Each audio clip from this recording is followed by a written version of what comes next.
Hi, I'm Mark McPherson. Welcome to another one of my blogs in the series, 52 blogs in 52 weeks, with each blog being about one of my 52 types of people who are poorly behaved and at times downright difficult. This week I'm talking about and writing about number 44, the imposer.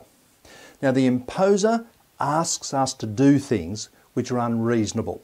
They ask us to do things which is beyond the call of duty. They ask us to do things which is beyond what can reasonably be expected. Now, let's be honest, we all ask people to do things for us. Sometimes it's legitimate. We're in a management position, we ask people to do things for us. But in our just home life as well, in our social life, we do ask people for favours. You know, maybe we get caught out and we really need some help. Or maybe, for example, someone's going to the post office and they've got some parcels to post and we've got a letter and we ask them, do you mind posting it for us? Well, fine. We do ask people to do things. But the imposer I'm talking about is very different. The imposer I'm talking about is someone who makes unreasonable requests of us. And they do it repeatedly.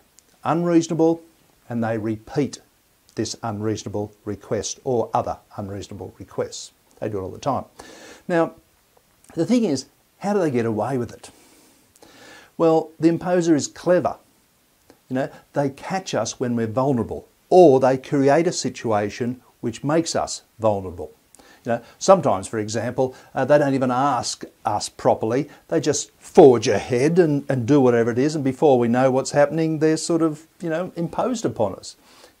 Other times they catch us when we're sort of off guard or whatever it happens to be. But I write about that on my blog and I'm not going to go into it here.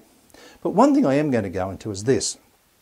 You know, most of the time people, when they ask us to do things, they're not imposing. So let's just say we've got a line that goes from up here down. And up here, they're not imposing. But down here, they're imposing on us. Now, what we want, of course, is people to be not imposing, but to make reasonable requests and fair requests. If they make them fair and reasonable of us. Okay? They're not imposing. Now, the other thing is that we need to get some sort of reward when we go out of our way to help somebody. Now, when I say reward, I'm not talking about something big or huge. I'm not expecting every time we go around the office doing something for other people that we expect to get some reward. It could be just simply an acknowledgement. Perhaps even a thank you, but we need some sort of acknowledgement. So let's just say down here we've got a situation where there's no reward and a line going along here where we get a reward. So remember, we've got a line saying where they don't impose down to where they do impose. Here we've got no reward, reward. So what we want people to be, the people we work with, people in our social life and our home life, we want them to be up in this quadrant. We don't want them to impose upon us, and we want them to give us some sort of reward, a thank you, an acknowledgement. We want them in this quadrant here. Too often they're down here. That is, they impose upon us, and we don't get any sort of thank you or reward or acknowledgement. So they're down in this quadrant. We want them to be moved up there a little bit. So how do we do it? That's the issue. How do we get people to be moved up into that quadrant a bit? Well, one of the things you could do is actually talk to people about it. If you feel you're being imposed upon, you can actually talk to them about it, and you can even say no. But here's something that I think you need to do. You need to get some acknowledgement from people. So when you hand over that report that you've done for someone as a special favour, when you've run that errand for someone for a special favour, you need to get some acknowledgement you've done something for them. Now, it doesn't mean you turn around and say, hey, I've done you a favour. You owe me one.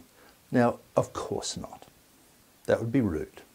But you need some sort of acknowledgement from people. It could be as simple as this. Oh, it's a pleasure doing that for you. I know you'd do the same for me if I got caught out. I've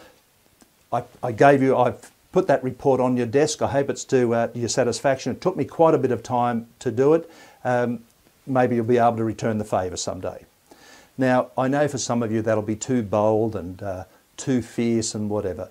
But look, use your own words, be tactful, be diplomatic, but you need to get some acknowledgement from people that I actually have done this extra work, a favour for you. Get some acknowledgement for it.